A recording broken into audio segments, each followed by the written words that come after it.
ஜவுளி பொருட்களை இறக்குமதி செய்யும் வெளிநாட்டு நிறுவனங்களில் பல நிறுவனங்கள் இந்தியாவில் உள்ள ஏஜென்சி நிறுவனங்களின் மூலம் தங்களுக்கு தேவையான பொருட்களை இறக்குமதி செய்கின்றன. இந்தியாவில் உள்ள ஏஜென்சி நிறுவனங்கள் வெளிநாட்டு இறக்குமதியாளர்களின் தேவைக்கேற்ப உற்பத்தியாளர்களை தேர்ந்தெடுத்து பொருட்களுக்குரிய தர கட்டுப்பாடுகளுக்கு உட்பட்டு தரம் சரிபார்த்து சரியான நேரத்தில் பொருட்கள் செய்ய இந்தியாவில் உள்ள உற்பத்தி நிறுவனங்களுக்கும் வெளிநாட்டில் இருக்கும் இறக்குமதி நிறுவனங்களுக்கும் தொழில்முறை பாலமாக விளங்குகின்றன.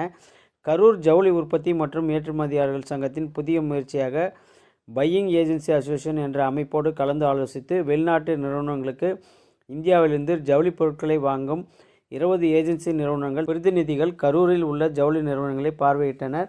கரூர் ஜவுளி உற்பத்தி மற்றும் ஏற்றுமதி நிறுவனங்கள் விண்ணப்பங்கள் வரவேற்கப்பட்டு 15 ஜவுளி நிறுவனங்கள் தேர்ந்தெடுக்கப்பட்டன. தேர்ந்தெடுக்கப்பட்ட ஜவுளி நிறுவனங்களுக்கு சென்று அந்த நிறுவனங்களின் தொழிற்சாலைகளை பார்வையிட்டு அவர்கள் தயாரிக்கும் பொருட்கள் பற்றியும் தர கட்டுப்பாடு பற்றியும் ஜவுளி பொருட்களை தயாரிப்பதில் அவர்களின் அனுபவம் மற்றும் திறமைகளை கேட்டு தெரிந்து கொண்டனர்.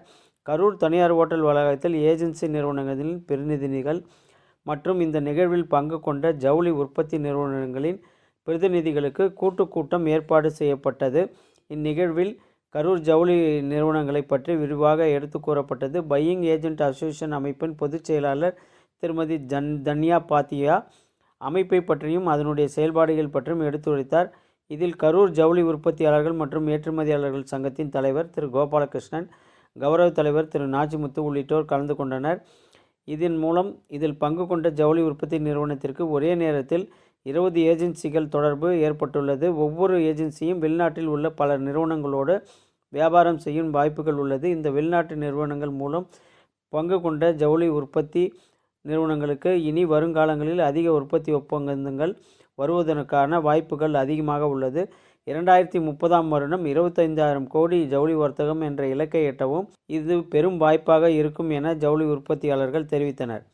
உத்தரப்பிரதேச மாநிலம் அயோத்தியில் 1800 கோடி ரூபாய் மதிப்பில் மிகவும் பிரம்மாண்டமாக ராமர் கோவில் கட்டி எழுப்ப முடிவு செய்யப்பட்டு 2020இல் அடிக்கல் நாட்டப்பட்டு பணிகள் முடிவுற்ற நிலையில் குழந்தை ஸ்ரீ ராமர் திருக்கோவில் பிராண பிரதிஷ்டை மகா கும்பாபிஷேக பெருவிழா வருகிற ஜனவரி 22ஆம் தேதி நடைபெற உள்ளது. இதற்காக அயோத்தி ஸ்ரீ ராமர் திருக்கோவிலில் சிறப்பு பூஜைகள் செய்து பெறப்பட்ட குழந்தை ஸ்ரீ ராமரின் அட்சதை மகா பிரசாதம் அனைத்து வீடுகளுக்கும் அனுப்பும் ஆன்மீக பெருவிழா கரூர் ஆல்வின் நகரில் நடைபெற்றது.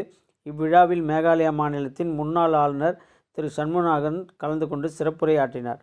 தமிழகத்தின் தென் மாவட்டங்களான கன்னியாகுமரி, தென்காசி, தூத்துக்குடி, திருநெல்வேலி உள்ளிட்ட பல்வேறு பகுதிகளில் வரலாறு காணாத கனமழை பெய்தது. கனமழை பெருவெள்ளத்தால் பாதிக்கப்பட்ட மக்களுக்கு உதவும் வகையில் மாவட்ட நிர்வாகத்தின் மூலம் கரூர் மாவட்ட ஆட்சியர் திரு தங்கவேல் தலைமையில் நிவாரணப் பொருட்கள் சேகரிக்கப்பட்டன. அந்த மக்களுக்கு அடிப்படை தேவையான தண்ணீர் பாட்டில்கள், பிஸ்கட் பாக்கெட்டுகள், அரிசி மூட்டைகள், பெட்ஷீட்டுகள் என சுமார் 10 லட்சம் ரூபாய் மதிப்பில் நிவாரணப் பொருட்கள் கரூர் மாவட்ட ஆட்சியர் அலுவலகத்திலிருந்து தூத்துக்குடி, நெல்லை மாவட்டங்களுக்கு லாரி மூலம் அனுப்பி வைக்கப்பட்டது.